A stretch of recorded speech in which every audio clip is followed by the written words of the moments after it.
두 개의 신년 명절이 있는 것이 너무나 좋았어요. 양력 신년이 되면 신년 계획을 세우고 새로운 결심을 하는데 이게 시간이 좀 지나고 나면 좀 흐트러지지 않습니까? 그리고 또 두어 주 살다 보면 새로운 생각들이 드는 거죠. 그러면 음력설이 될 때 처음 세웠던 신년 계획을 보완해서 다시 신년 계획을 세우고 새로운 결심을 하는 것입니다. 그러면 이 신년 목표가 아주 분명해집니다. 그래서 저는요, 신년 명절이 두 번, 신정과 구정, 이 두 종류가 있는 것이 너무나 좋았어요. 오늘 말씀 2절에 보면 이 달을 너희에게 달의 시작, 곧 해의 첫 달이 되게 하고 라고 말씀하시죠. 본문에서 지금 이 이스라엘 사람들은 7번째 달이거든요. 7번째 달인데 그 달을 달의 시작, 즉 해의 첫 번째 달이 되게 하라 이렇게 말씀하시는 것입니다. 6개월을 날짜가 빨리 돌아가게 함으로써 이제 한 해를 새롭게 시작하라는 것입니다. 그런데 여러분, 오늘 이 말씀이 6월절에 관한 거잖아요. 6월절. 그런데 이게요, 신년과 관련이 있다는 것입니다. 우리가 지금 새로운 해의 첫 시간을 맞이하면서 우리가 이 음력설을 지나면서 새로운 각오로 새로운 삶을 살기 위해서는 어떻게 해야 될까? 6월절에 관한 이 말씀을 살펴보면서 우리가 세 가지가 필요하다는 것을 살펴보겠습니다. 첫 번째는 6월절 어린 양의 피로 인한 구원입니다. 오늘 본문은 6월절을 제정하고 있는 대목이죠. 11절에 보시면은요, 하나님께서 이것이 여호와의 6월절이니라 이렇게 말씀하고 있습니다. 이 6월절은 애굽에서 주어진 10재앙의 맥락에서 주어지고 있습니다. 하나님께서 이스라엘 백성들이 애굽에서 종살이하면서 당하는 그 고통과 눈물과 탄식 소리를 들으셨거든요. 그래서 모세를 보내셔서 백성들을 애굽에서 이끌어내도록 하시죠. 모세는 그 하나님의 말씀을 따라서 이스라엘 백성들과 함께 애굽을 떠나겠다, 광야로 가서 하나님을 섬기겠다 그렇게 말하고, 반면에 바로는 그들을 보내지 못한다 이렇게 말하면서 서로 대치하고 있는 상황입니다. 그때 하나님은 10가지의 재앙을 바로와 애굽의 백성들에게 행하고 그들을 벌하심으로 바로 왕으로 하여금 이스라엘 백성들을 보내도록 압박을 하고 계시는 거죠. 그래서 9가지의 재앙이 이미 시행이 되었고, 그때마다 바로는 모세와 그 백성들을 보낸다고 했다가 금세 마음이 바뀌어서 보내지 않기를 반복해 오다가 마지막으로 이 12절 말씀에 보면 하나님께서는 이 밤에, 6월절 밤에 애굽의 모든 장자를 죽이시는 10번째 재앙을 행하시겠다고 말씀하고 있습니다. 내가 그 밤에 애굽 땅을 두루 다니며 사람이나 짐승을 막론하고 애굽 땅에 있는 모든 처음 난 것을 다 치고 애굽의 모든 신을 내가 심판하리라. 나는 여호와라. 하나님은요, 6월절 날, 즉 정월 14일 저녁에 애굽 땅을 두루 다니시면서 사람이건 짐승이건 애굽 땅에 있는 모든 처음 난 자, 즉 장자를 죽이시겠다고 말씀하십니다. 이것은요, 하나님의 백성들을 압제하고 핍박한 것에 대한 하나님의 심판이라고 볼 수 있죠. 3절에 보면은요, 이스라엘 백성들은 6월절 어린 양을 그달 열흘, 즉 정월 10일에 취해서 미리 준비해 놓아야 합니다. 각 가족별로 한 마리씩 취해야 되는데요, 한 가족이 식구가 너무 적으면 이웃집과 함께 사람 수를 따라서 이 어린 양 한 마리를 취하는 거죠.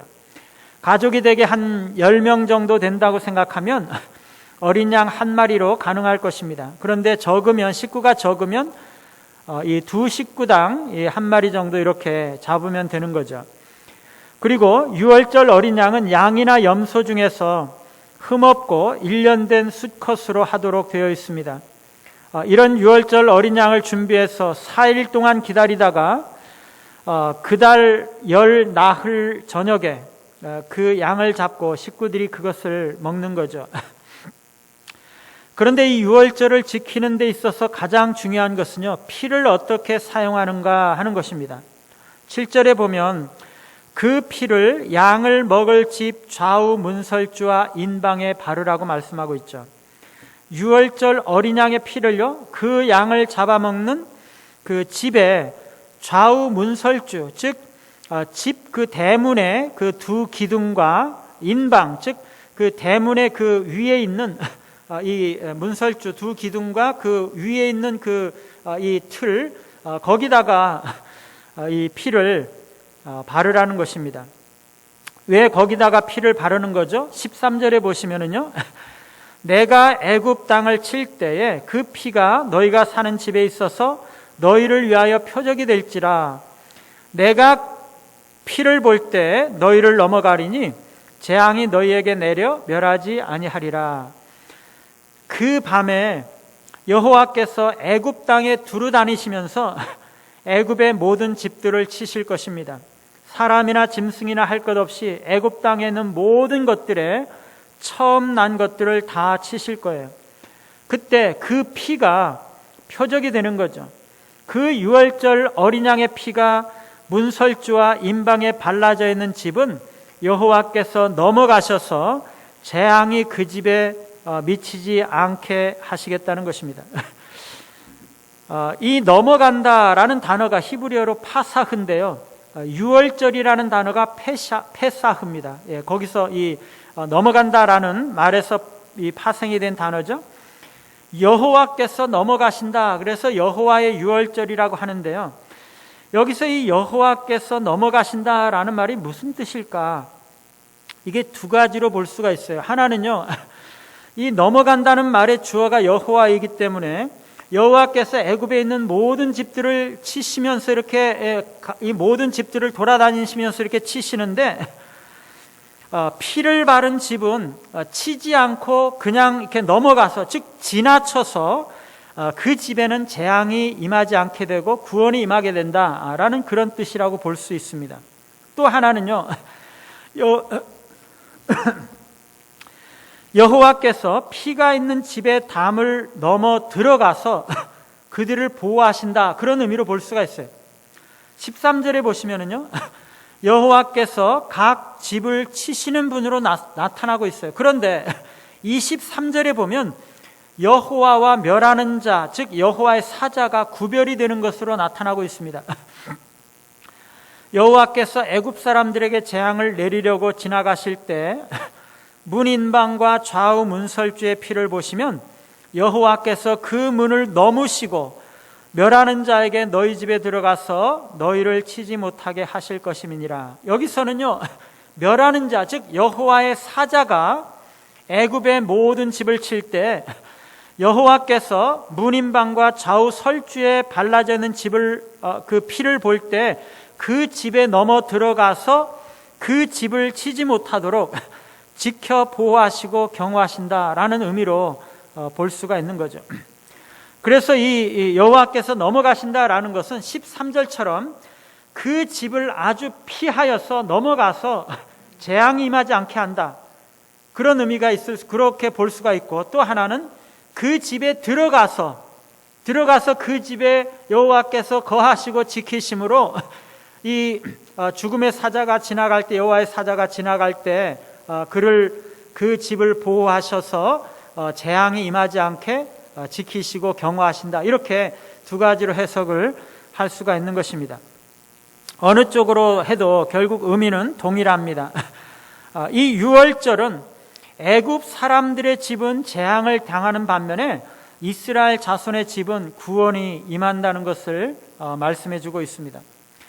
그래서 그 밤중에요, 그 유월절 밤중에 여호와께서 이 애굽 땅에서 어떤 사람이건 왕이건 귀족이건 평민이건 간에 모든 그 애굽 사람들의 집을 찾아가셔서 사람이건 짐승이건 모든 장자들, 즉 처음 난 자들을 다 치시는 것입니다. 그래서 한 집도 빠짐없이 애굽의 모든 장자들, 즉 사람과 짐승의 처음 난 자들은 하룻밤 사이에 다 죽음을 당하는 것입니다.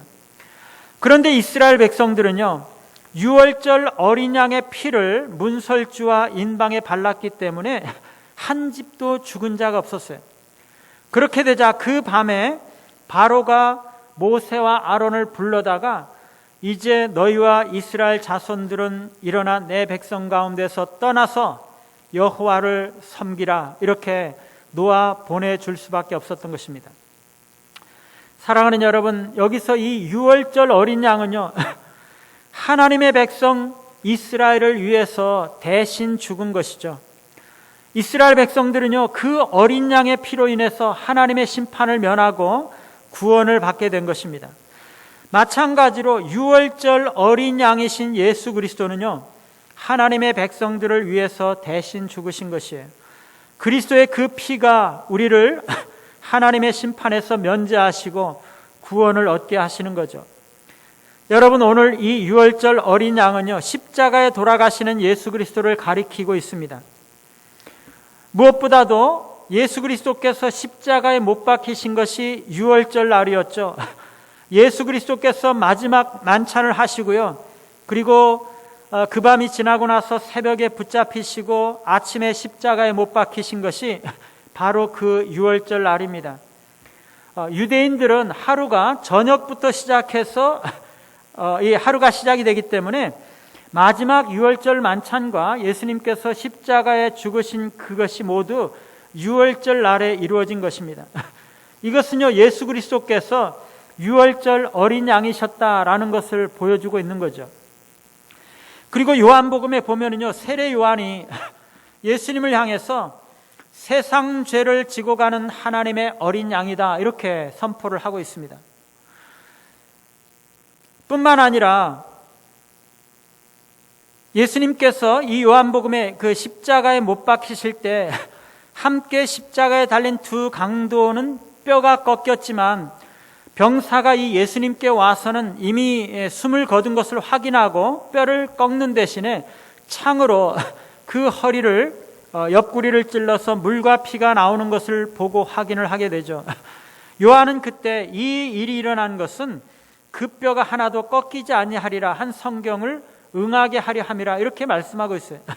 여러분, 우리가 보고 있는 이 출애굽기 12장 48절에 보시면, 46절에 보시면은요, 유월절 어린 양을 먹을 때는 뼈를 꺾지 말라라고 말씀하고 계시거든요. 이게 십자가에서 죽으시는 그리스도에게서 성취가 된 것이죠.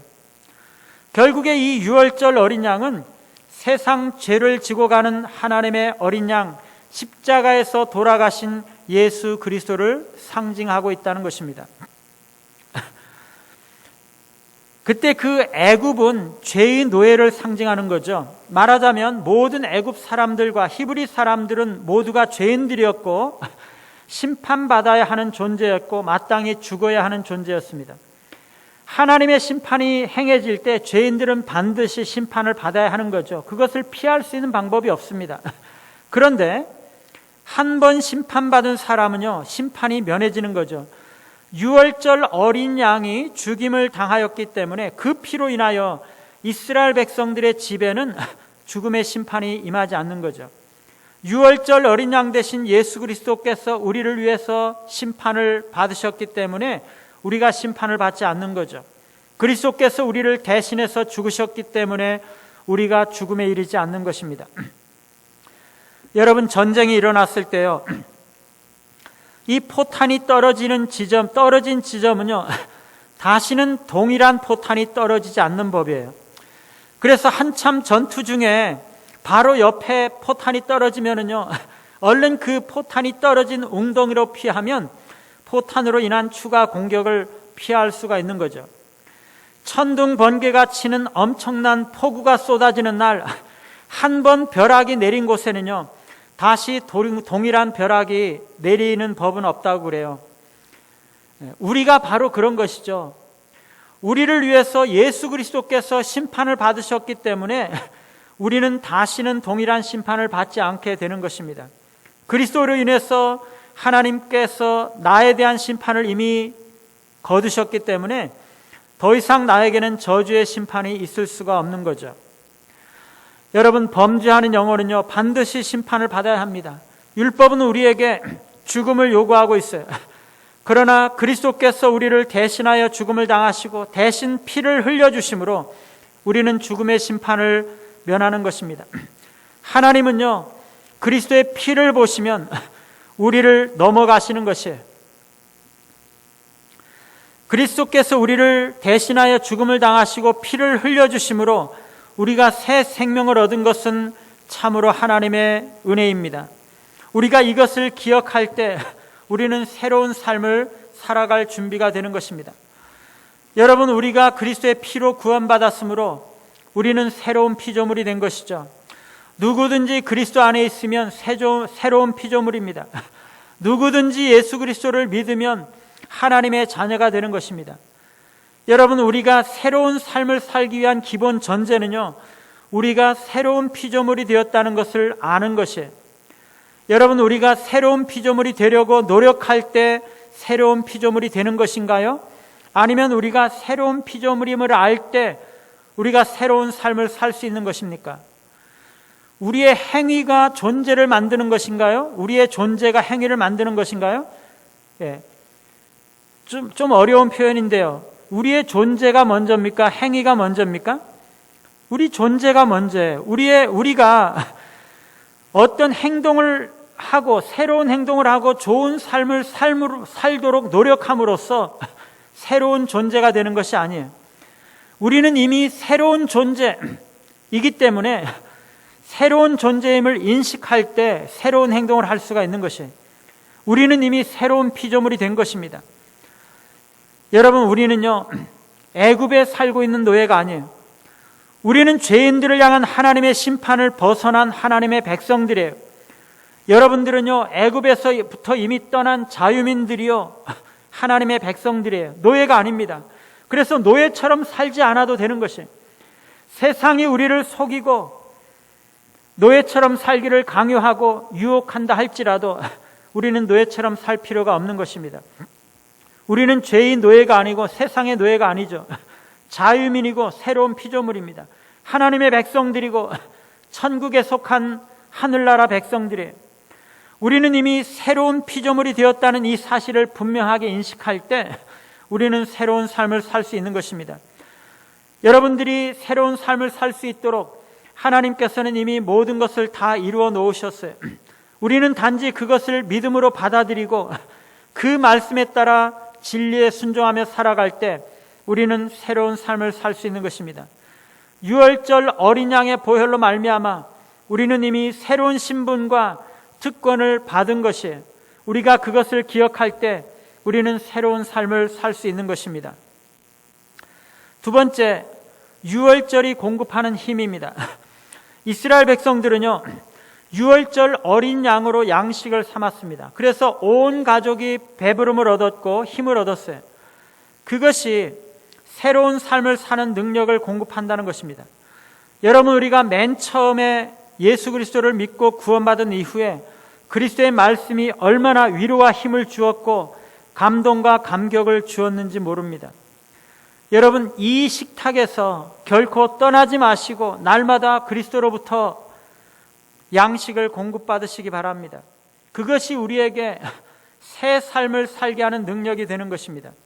예수님께서는요, 내 살은 참된 양식이요 내 피는 참된 음료라고 말씀하셨어요.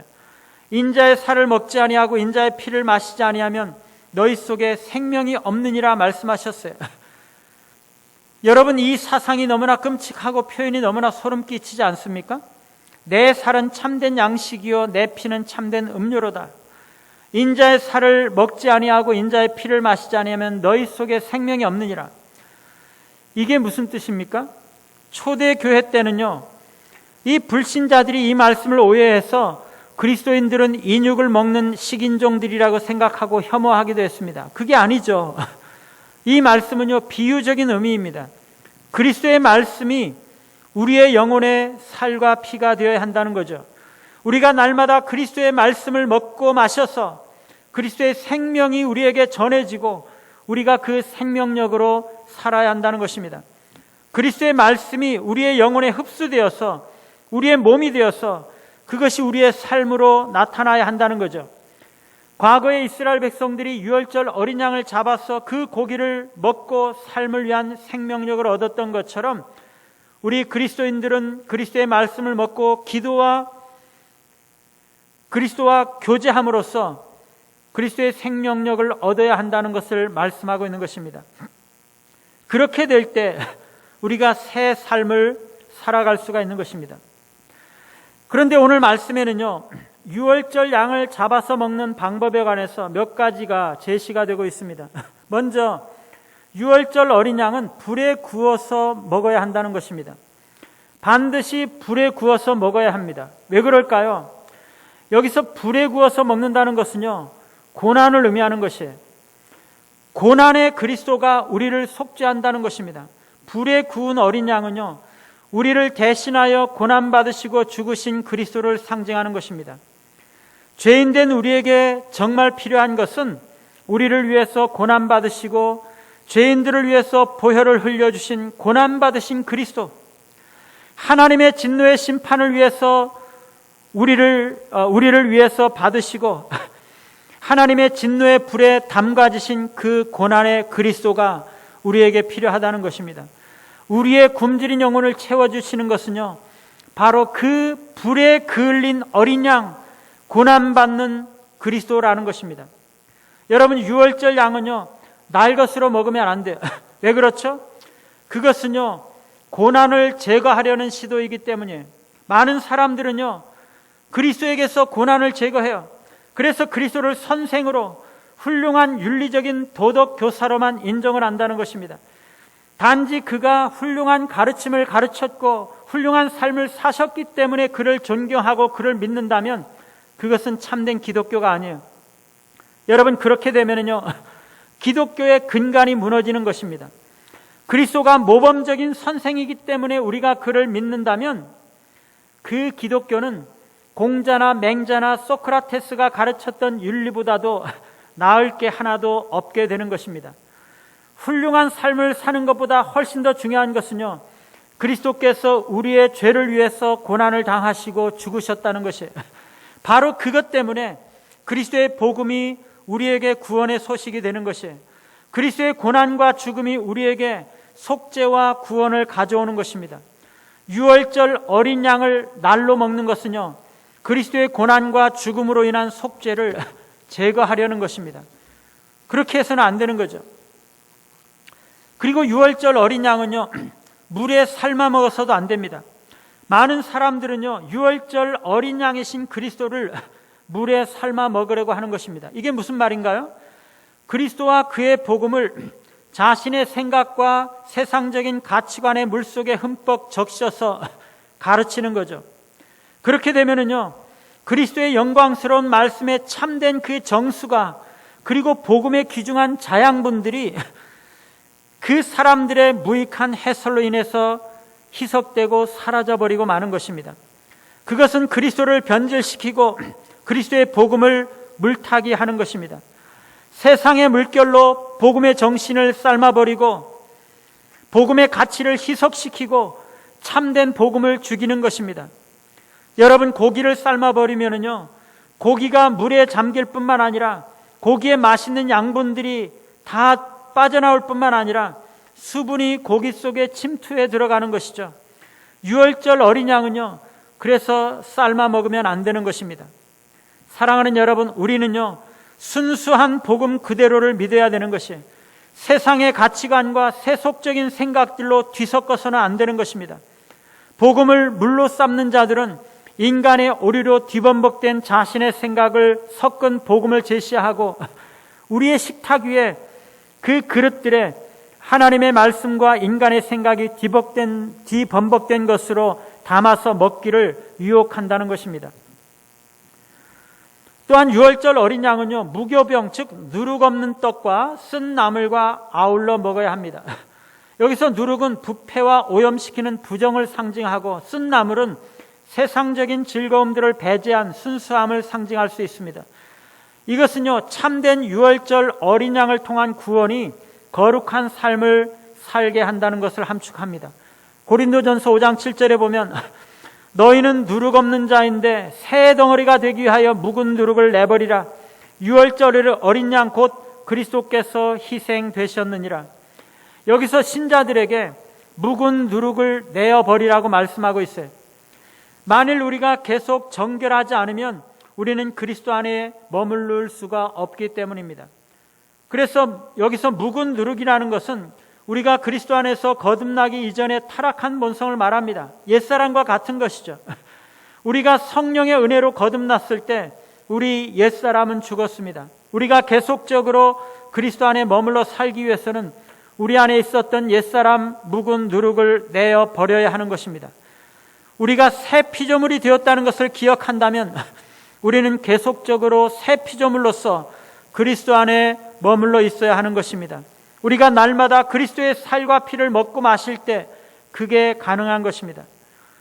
사랑하는 여러분, 우리가 새로운 삶을 살아가는 것은요, 우리가 바른 복음의 진리와 교리를 알고 그것을 날마다 양식으로 삼고 그것에 따라 거룩하게 살아갈 때입니다. 우리는 날마다 그리스도의 말씀으로 양식을 삼을 때 우리를 구원하신 대로의 거룩한 삶을 살아갈 능력을 공급받게 되는 것입니다. 세 번째로, 유월절은 새로운 시대를 열기 때문입니다. 우리가 새로운 삶을 살기 위해서는 옛 시대를 벗어버리고 새 시대를 살아야 하는 것입니다. 여러분, 하나님은요, 때를 바꾸시는 하나님이세요. 우리가 모두에서 잠깐 보았던 것처럼 지금이 이스라엘 사람들에게는 7번째 달인데 하나님께서는 그 달을 달의 시작 곧 해의 첫 번째 달이 되게 하라고 말씀하시면서 때를 바꾸시는 것이, 여러분, 하나님께서 이 세상을 언제 창조하셨겠어요? 봄, 여름, 가을, 겨울 중에 언제일 것 같아요? 많은 사람들은요, 아마도 가을이었을 것이라고 생각합니다. 왜 그렇습니까? 하나님께서 에덴 동산을 창조하셨을 때 거기에 먹기에 좋은 수많은 과실들이, 좋은 과실들이 풍성했기 때문입니다. 하나님은요, 모든 열매들이 주렁주렁 달려있는 가을에 에덴 동산과 인간을 만드시고 거기에 인간을 주셨을 것이라고 봐요. 그래서 창조 시의 한 해의 시작은 언제였어요? 가을이었어요. 그런데 지금은 하나님께서 그것보다 6개월 빠른 봄을 한 해의 시작이 되게 하시는 것입니다. 여러분, 우리나라나 일본에서는요, 학교가 3월, 즉 봄학기에 시작이 되죠. 그런데 서양에서는요, 대부분의 경우 9월 학기에서부터 한 해가 시작이 돼요. 왜 그럴까요? 어쩌면 역사적이고 전통적인 이유가 있었을 거라고 봐요. 고대 근동의 문명에서는요, 대부분의 나라에서 가을에 신년이 시작이 되고 그래서 신년 축제가 9월에 있었어요. 서양은 이 전통을 따르고 있는 거죠. 그런데 동양은요, 봄을 1년의 시작으로 본 거죠. 오늘 하나님께서 이 달을 해의 첫 달이 되게 하라고 하신 것처럼 봄의 1년이 시작이 되는 것입니다. 여러분, 하나님은요, 때를 바꾸세요. 이 달을 너희에게 달의 시작 곧 해의 첫 달이 되게 하라 말씀하시는 것처럼 새로운 시대를 열어가시는 분이세요. 여기서 달의 시작이라는 말은 문자적으로 하면 달들의 머리라는 뜻입니다. 말하자면 1년의 12달 중에서 가장 중요한 달, 머리가 되는 달을 의미하는 것입니다. 하나님은요, 1년 중 가장 중요한 달을 지정하시기도 하시고요, 우리 인생에 있어서 가장 중요한 시기를 지정하시기도 하십니다. 뿐만 아니라 역사에 있어서 가장 중요한 시기도 지정하세요. 하나님은요, BC와 AD를 시간을 나누시는 분이세요. 주전과 주후는 단순히 시간적인 선후만을 의미하는 것이 아니에요. 그것은 시간의 의미와 질이 완전히 바뀌는 것을 의미합니다. 주후는요, 구속받은 시대인 것이에요. 하나님은 시간의 질을 바꾸시는 분이세요.